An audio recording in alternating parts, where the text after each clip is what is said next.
So, what I want to talk about today is innovation and how that affects the economy, how that affects your investments, how that affects finance, and all of this. And innovation is one of the most important parts of capitalism. And that's why capitalism works so much better than something like socialism or communism does. One reason of it is because all of the innovation. And something like the Soviet Union, I mean, there was basically no innovation there. They had rocket ships, and they were trying to invent all of this space technology, but that was not very appropriate for their situation. Like, their people were basically starving, and these guys are trying to come up with some new space, type of space force, uh, some type of military that could benefit off of space. They were making all these satellites, but their people were starving. And so that was not a very appropriate time to innovate. And they were allocating their capital to innovate the wrong things. But innovation in general, when you have basically met the basic needs and you want to kind of break through into a new level, innovation is great.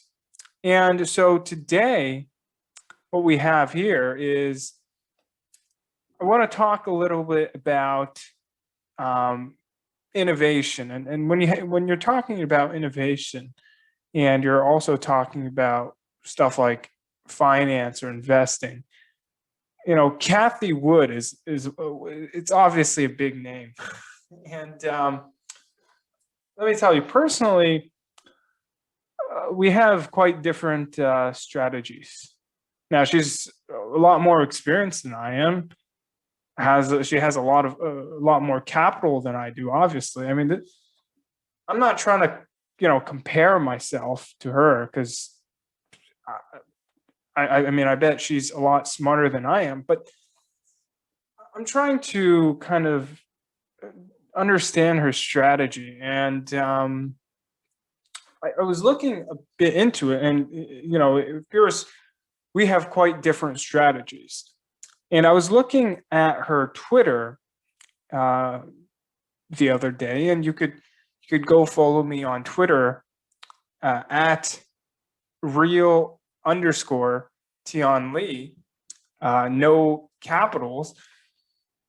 But I was looking, and I don't have many followers, so you could go follow me there. I made a Twitter page a long time ago, but I'm really inactive sometimes, and then sometimes I log on and tweet a few times, like bursts of tweets. It's kind of like the relationship you have with your ex. Sometimes you're super active with them, and then sometimes you don't talk for a very long time. That's kind of like me with Twitter. And so in Kathy Wood's Twitter, so Elon Musk was basically okay. Let me kind of take a step back. So Kathy Wood basically tweeted in the late 1800s and early 1900s, telephones, electricity, and the automobile were emerging. The U.S. equity market cap relative to GDP was about 2 to 3 times higher than it is today. And she's not really sure if it's true or not. She's not really sure if it's accurate or not, because it is really hard to get, because you didn't have all the technology we have today to track these things down. It's not as reliable as things are today. And of course, equity investing was a lot smaller than it is today. So you don't really know for sure what the numbers are, but she's guessing that the equity market cap relative to GDP was about 2 to 3 times higher than it is today. Now, I'm not sure if this is a nominal GDP or if it's real GDP. But I guess it doesn't, well, it matters. But I guess, in this case, if you're saying it's going to be 2 to 3 times higher, it doesn't matter too much. Although you could be, 10, 20%, you could get a 10, 20% difference. When you're talking about 2 to 3 times higher, that's like a 200, 300% difference. And so, that was, I don't know if that was a reply to Elon Musk. Yeah, that was a reply to Elon Musk asking her, what do you think of the unusually high ratio of S&P 500 market cap to GDP? And that's kind of like the Buffett indicator. Now, the thing with the Buffett indicator is, first of all, I think it's a pretty good measure. Now, there are some flaws. Like, if you could say that a lot of earnings from U.S. companies are made offshore, and so I'm not sure how much of that actually gets counted into the U.S. GDP. So you could argue that in that sense, maybe offshore earnings have a different meaning than the S&P 500 market cap, because and the whole GDP thing, because you could be invested into U.S. companies that are in the S&P 500 that also have like foreign subsidiaries that make their money overseas, and so you have this kind of this problem where you don't know what to exactly count. But I mean, overall, it's still not a terrible indicator, and it's a pretty good warning sign, because if you look at how high it was back in 2001, well, I mean, soon after, what happened? Well, the whole tech bubble just came collapsing down. So I guess it does have some flaws, and every type of I guess you could say every type of this type of indicators, I guess, has flaws, but it also serves some type of purpose, and it can be quite useful sometimes, especially to find overvalued markets or stocks. And so she goes on to say that the telephones, electricity, and the automobile, those were the 3 major technologies that were invented during the late 1800s and the early 1900s. And that's right. They were 3 very important inventions that really helped the world a lot. And of course, without a system where you could have all of this innovation, it would be very hard to do that. And so she was later talking about deflation. And so I like how she gets this part correctly. I mean, I think most people get this correctly, anyways. And so she was saying that there was a lot of technological deflation, and a lot of it is good deflation. So as technology increases, you have and innovation increases, and you have higher productivity. And assuming that the price of your currency doesn't collapse or go down, so if you're printing too much money, or if you're just lowering interest rates artificially for no reason, as long as you're not doing this stuff, and your productivity, I guess you could say, your ability to produce goods and services increases, then you're going to have natural deflation. And that is basically the price of your currencies go up relative to the price of stuff. And so you could go buy a cell phone and with $100. Well, I wish you could do that today. Let's say 1,000 years ago, you went and bought, not 1,000. What am I saying? 10 years ago, you go and buy a flip phone for $1,000, right? Not 1,000 years, $1,000. And so, I mean, you'd be buying a flip phone. That's terrible. Today nobody would use a flip phone, but 10 years ago, I mean, that was quite common. I remember I didn't have a flip phone myself, but I used my parents' flip phone, and I mean, look, it was not bad. You could play these little games on it. I don't know what the games are called, but there was this one little game that you could play on it that had you were shooting stuff. I forgot what it's called. But the point is, today you can do a lot more on a $1,000 phone. A flip phone today, I mean, it might still cost. Well, it's not going to cost $1,000 to produce. Actually, it might, because no one produces it anymore. And so, but I mean, no one wants it, so it doesn't matter if it costs a lot to produce it anyways. And so all of this is naturally deflationary. And let's say you're farming, and you are able to produce more crops more efficiently, and so you could lower your prices of crops. And you kind of have to, because if your competitor does it before you, or your competitor does it and you don't do it, then what happens is you're out of business. Your competitor wins all of the customers. They're offering the same quality or higher quality at a lower price. And so that's a naturally deflationary aspect of capitalism, which is a great thing. And she calls it good deflation, and she's right about that. And she also comes and says bad deflation. And I assume what she's talking about is, well, right here she says it's people who are leveraging their balance sheets to repurchase shares of companies and to pay dividends.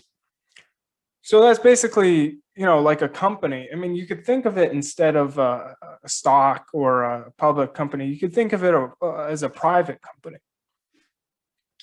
It's basically the same as someone taking out a loan. Let's say I owned a little hair salon. And with my hair salon, I go to the bank and take out a $10,000 business loan.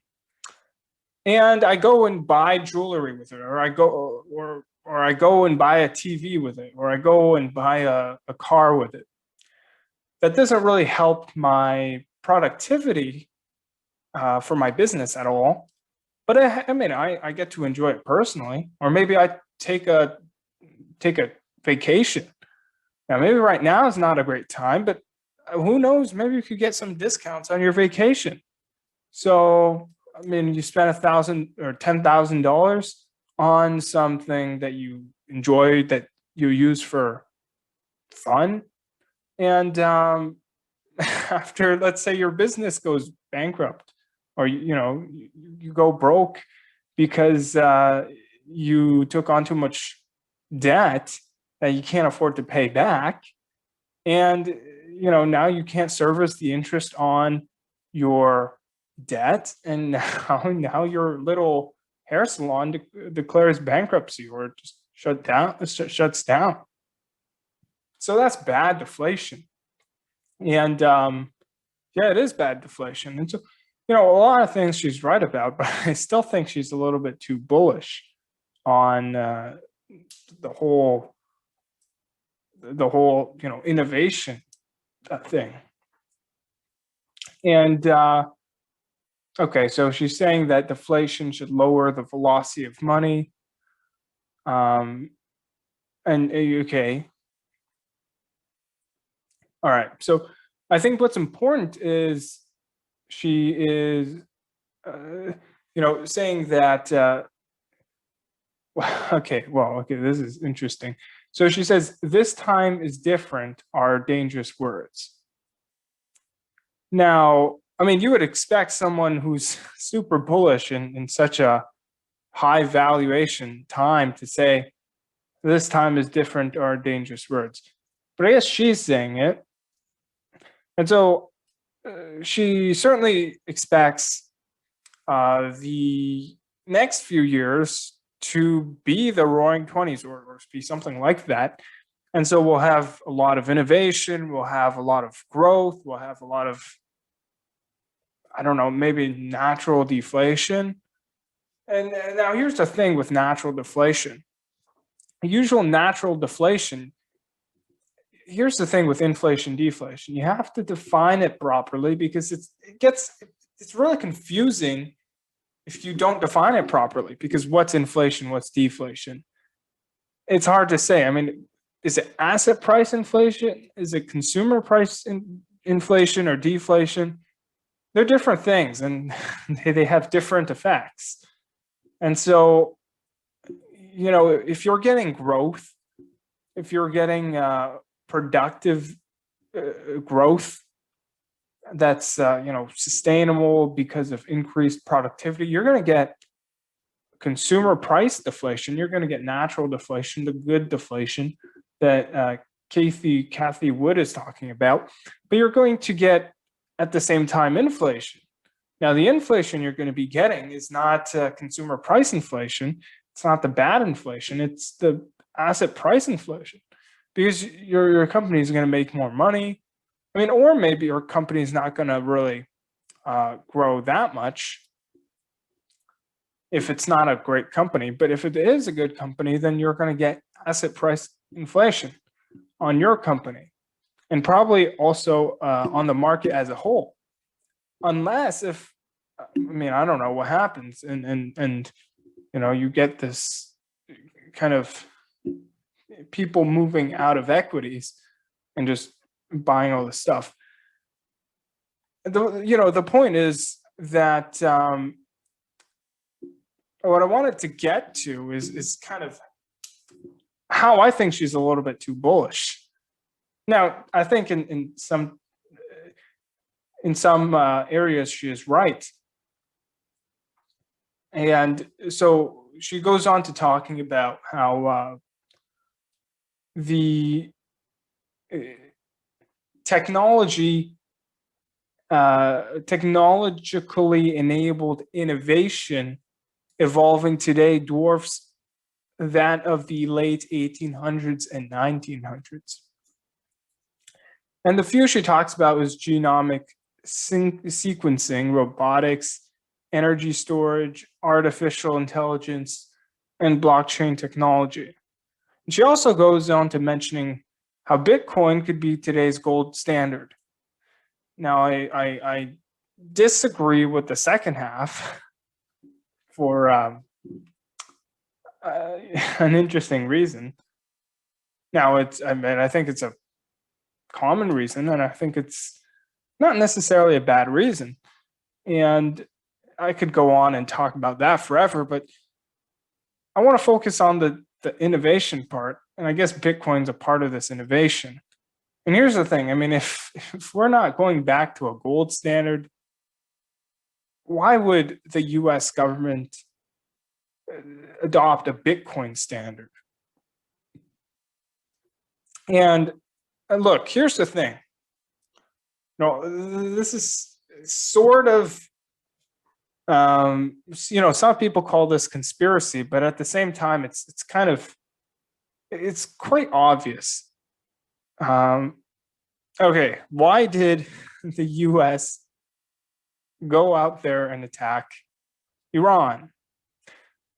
Now, there were purposes, and they say it was to help the country and to fight terrorism and all of this, reduce the wars. But also, what did Iran do with the oil? Well, first of all, they obviously went off of the petrodollar system, and so they did not sell oil in US dollars. And guess what happened? I mean, these guys went to war. Or I was talking about Iraq, not Iran. They're different cases. And so, I mean, what is really preventing Bitcoin from being outlawed? Not much. And that's if Bitcoin works as a currency. And there's obviously a ton of other roadblocks preventing Bitcoin from becoming an actual good medium of exchange.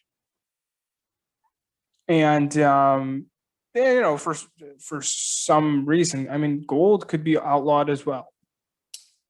That's possible too, especially if inflation is running wild. Gold, Bitcoin. I mean, Bitcoin could obviously be outlawed, but gold, it's possible as well. It's harder to do, but it's still possible. And that's why you have to be careful. That's why you have to, gold, it's still a speculation. Now, it's not necessarily a bad speculation, but Jerome Powell today, I think it was today, came out and said Bitcoin and gold is a speculation. And he's not wrong that it's a speculation. Now, it might be a good speculation. It might be a bad speculation. But it is a speculation. Now, some people say, gold is insurance, or it's this store of value, this safe haven asset. And that's true. It is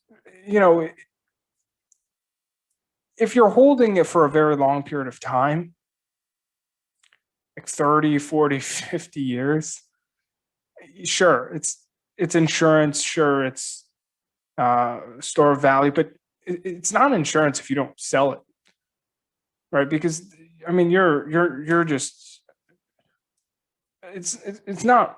It's more just savings if you're not going to sell it. Speculative,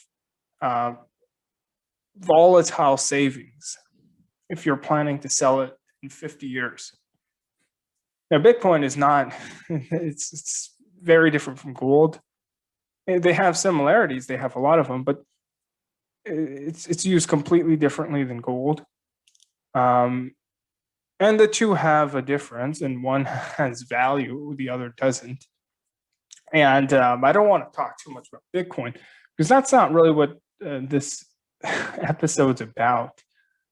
But I mean, I could go on forever. Now, what she's talking about, genomic sequencing, robotics, energy storage, AI, and blockchain.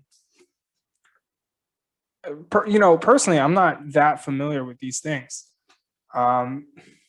She's obviously a lot more technologically informed than I am.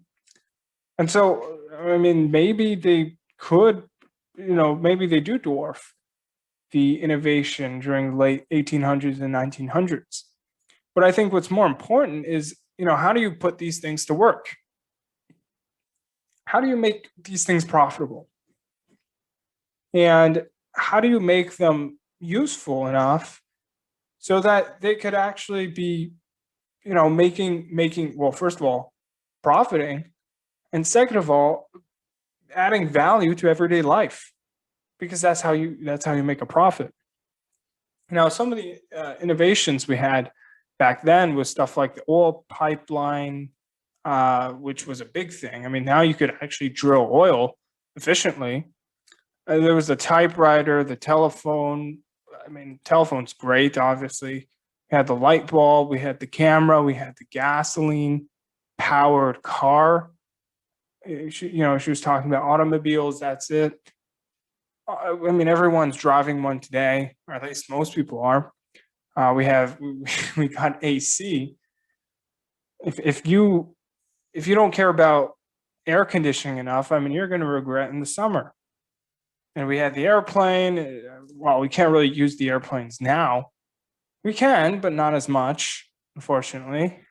But they were quite useful, and I think they will be quite useful as well. And we had the television, which I guess a lot of people are watching now. And we had the Ford Model T, which was the automobile that everybody could afford back in the day, where nobody could afford automobiles. And so these were obviously beneficial towards everyday life, and they really helped the average person. And then companies were able to produce these and benefit the customer and add value. What are we getting onto today? I mean, we came out with 5G quite recently. I guess quite recently, yeah. And I mean, 5G, 4G, it might be like a little bit faster, but I mean, what are you gonna do with it? Watch a YouTube video on 4K? And if you're gonna watch it on your phone, I mean, 1080p versus 4K, I mean, do phones even support 4K? I don't think many do. And I mean, I guess you could download a Netflix movie in maybe 10, 20 minutes instead of an hour or uh, an hour and a half. I mean, I guess it serves a bit of purpose, but it's not like a total game changer. Whereas, when you went from 3G to 4G, I mean, that was a pretty big leap because, I mean, you got HD in there, you got, and from non HD to HD video, I mean, that's a big jump. And you could also make, better calls. I mean, 5G, I don't know if it's that important. Now, I don't know tech that well. I don't know the whole technological aspect of 5G that well. I don't know what everything is behind it, but I mean, if you look at the basics, I don't think it's that big of a game changer. And because I mean, a phone, it doesn't matter if you have 5G, 6G, you're still better off using your computer if you want speed. So, or just raw power from your your computer. So I think at one point there's kind of a glass ceiling where you have to stop going down the same path and start innovating, start going through different paths, and start chasing different goals with your internet, so that you're no longer just trying to improve on the same thing. Because at one point, at a certain point, you get diminished returns. It's the law of diminishing returns. That's what you're getting with the whole 4G 5G thing. And so, Kathy Wood's talking about stuff like genomic sequencing. Now, again, this is just this is taking the genes of stuff like animals, and actually, I'm not too familiar with this. I have to tell you, but here's the thing with um, whatever technology, whatever innovation, you have to keep in mind that it has to be used in a way that could serve well, at least a certain customer group, a lot of purpose and deliver a lot of value. And finding information or being able to modify animals and or robots, or having new AI. I think it's really I think there's a lot of room to grow. But at the same time, you have to have a, a, a customer base that needs these things. And so I want to go back to kind of the late 1800s and the early 1900s, and kind of talk about the whole macroeconomic situation there, because that was also different as well.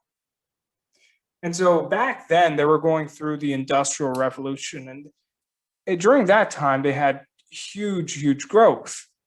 And it was real growth. It was not just, it was not, I mean, it was real growth. It was deflation, CPI, and inflation, asset prices. I guess, here's the thing with inflation, deflation. Inflation, I mean, you would say increase in asset prices. I mean, inflation doesn't even make sense. Like the word saying inflating asset price, that alone doesn't even make sense. So just say increasing, decreasing. And, deflating asset prices, I don't think that makes much sense, but just lowered, consumer prices or lowered asset prices. So back then they had asset prices that were increasing, and real, the price of real goods and services, consumer prices decreasing. So that's the good deflation and the good inflation, I guess. The good increase in price of assets that that's like the perfect combination. And something with back then is, first of all, we had a much better economy. We're going through the Industrial Revolution. We had lower taxes, we had lower regulations, and the whole economy was a lot less financialized. Today, I mean, everything's financialized. We have all types of derivatives. It doesn't matter what you want, you got it. We have stuff like crypto. We have stuff like Bitcoin. I mean, blockchain. You're trading NFTs. Anything can be financialized today. Back then, not much was financialized, and most people were in private equity. They were starting their own business. It wasn't publicly traded, so everybody had their own little businesses, and everybody. There were a lot of entrepreneurs. There were a lot of, there were a lot less big companies, and that had a lot of employees. But they were. There were some big companies, and especially the auto manufacturers. But the employees, most of them didn't go out and buy stocks or whatever other financial assets. I think some of them bought bonds, some bought stocks, but back then there wasn't much public equity in the first place. And I think another very important factor is not many people knew what stocks were. And most people cared about the dividends and the income that they got from, well, they mostly had private equity. But if they were to have stocks, most people cared about the dividends from the stock. And they cared about the capital gains as well. But they didn't really know what capital, they didn't know how to get them. And so they just randomly traded them. And, actually I have this book with me right here, The Intelligent Investor. And I don't know why I'm flashing it. And it says that it was published in 1949. And in the book, it basically tells you that, well, I guess Ben Graham is saying that, before, what he witnessed was just people randomly trading stocks. They didn't know what stocks were. They were just randomly trading them. Apparently, I think I read somewhere that the stocks with the cool ticker symbols would go up because, people thought they would be lucky if they bought a stock with a cool ticker symbol. And so if it was a good ticker symbol, it must be a great stock. So they would buy stocks just based off of ticker symbols. And that's kind of what we have today. Why are people getting into GameStop? Now, I guess that the craze has kind of moved on a little bit, but still, I mean, it's still just a terrible speculation.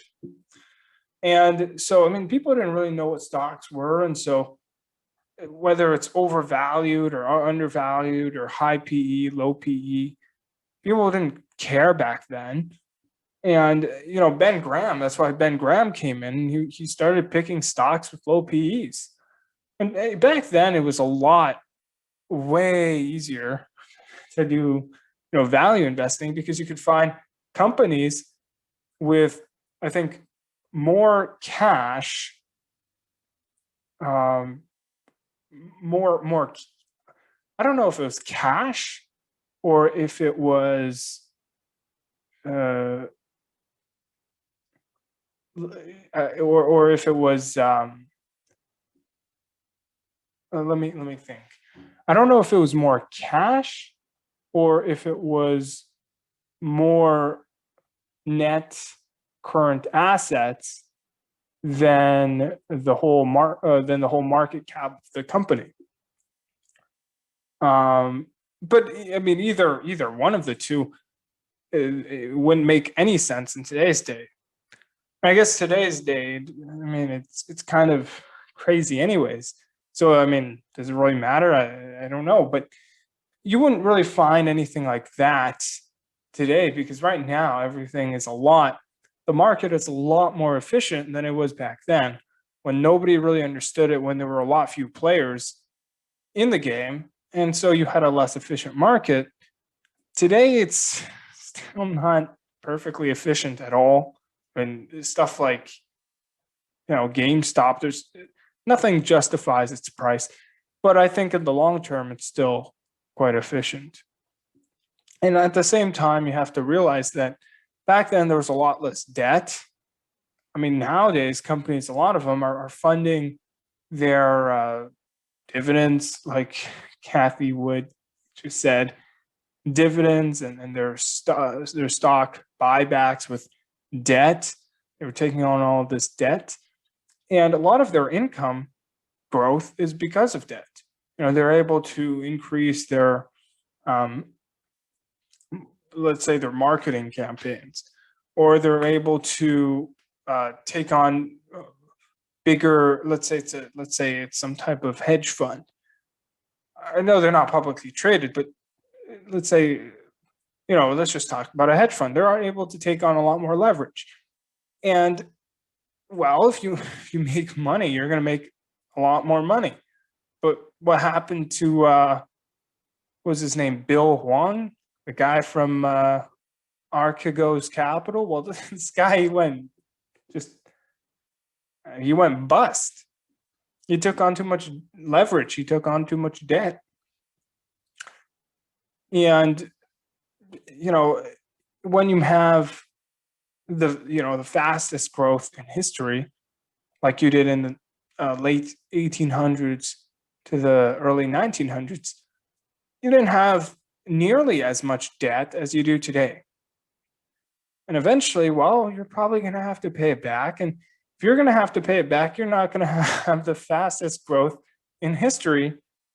Again, you're probably not going to have it. And also, what's allowing the debt to go so high is the interest rates. And interest rates back then were a lot higher. They were a lot higher than they are today.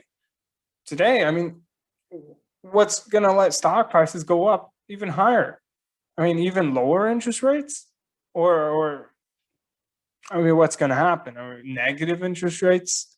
Is that going to happen?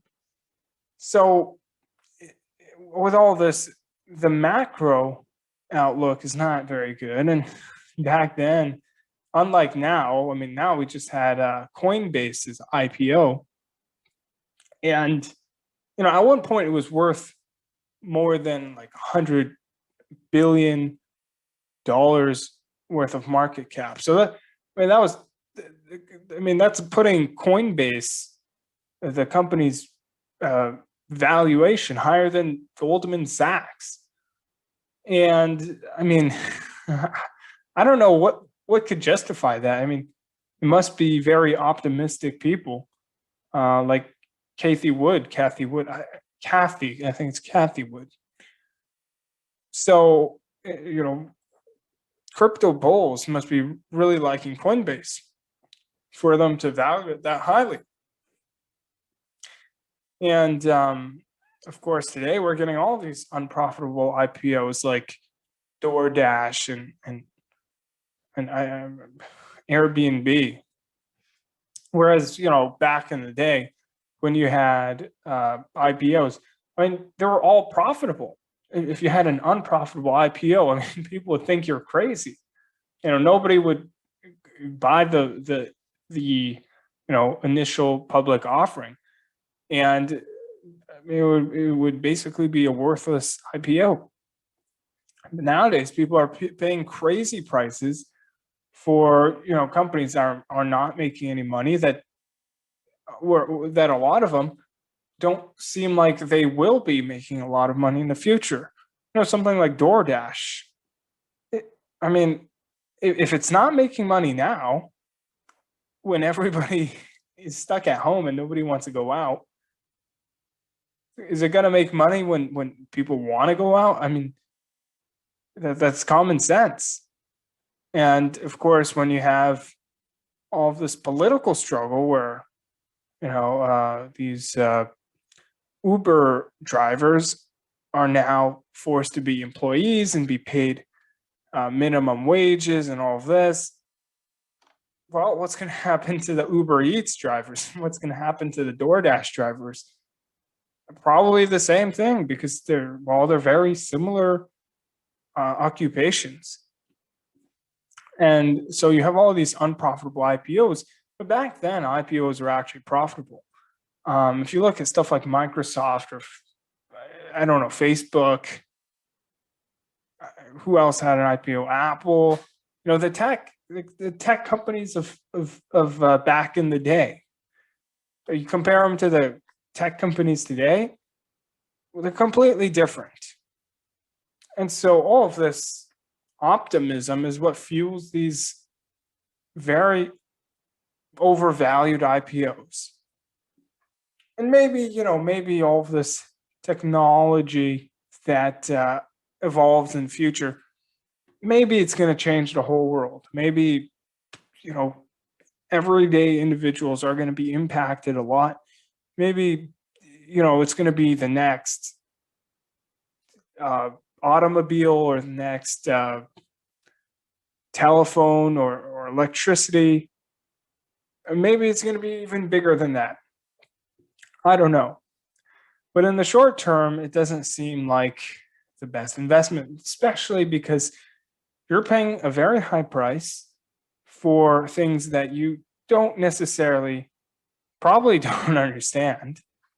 And you have to realize, back then when they were making automobiles in the United States alone, and this fact is probably, I hope it blows your mind, there were 1,900 different automobile companies, American, in the during the 1920s era. 1,900 different auto companies. And today there's American companies. There's basically just 3: Ford, GM, and Chrysler, from 1900. And so, how do you pick 3 out of 1900? How do you know which ones are the ones that are going to become the next big auto manufacturers? And I guess today, you could argue that you could just buy an index of all the small ones. But if 3 out of 1900 make a lot of money and the rest go completely bankrupt, are you really going to be pocketing home a lot of money? Especially when the whole industry is overvalued. You're hardly going to be pocketing any money if if you take that strategy, because so many companies are going to be failing that you don't know which ones are going to succeed. It's a highly speculative industry if you're picking, let's say, individual companies. And even if you're picking indexes, it's still very risky because a lot of the companies in the index is going to fail. Same with if you're picking random companies in a in a junior mining sector. If you're talking about mining or biochemistry, if you're picking some random company that's trying to find the cure for cancer, a lot of them are going to be wrong. And if one finds it, well, that's going to be, revolutionary. But there's a much higher chance of most of them not being revolutionary. And again, it could work out very well, and I hope it does. But right now, especially when the whole market seems to be overvalued, at least the macroeconomic aspect looks like it's overvalued. And value is based off of future earnings. Right now, it doesn't seem like the immediate future earnings look too great. First of all, if you look at the macroeconomic fundamentals that I just talked about, and if you look at how these companies aren't actually selling much to consumers, to customers, they're in the innovative process, but they're not actually in the the process where they're selling a lot of stuff, because that's where they make all the money. And I think to wrap this up, I think the whole innovative industry or the growth industry, it might work. I don't think right now is a great time, and it's just very, very speculative. Now, I think if things play out, and it takes time to see what will work, what won't, and once you go with the time, you'll get a much better view on how things are developing. And I think all these innovations you should keep an eye on, but not necessarily put your money in.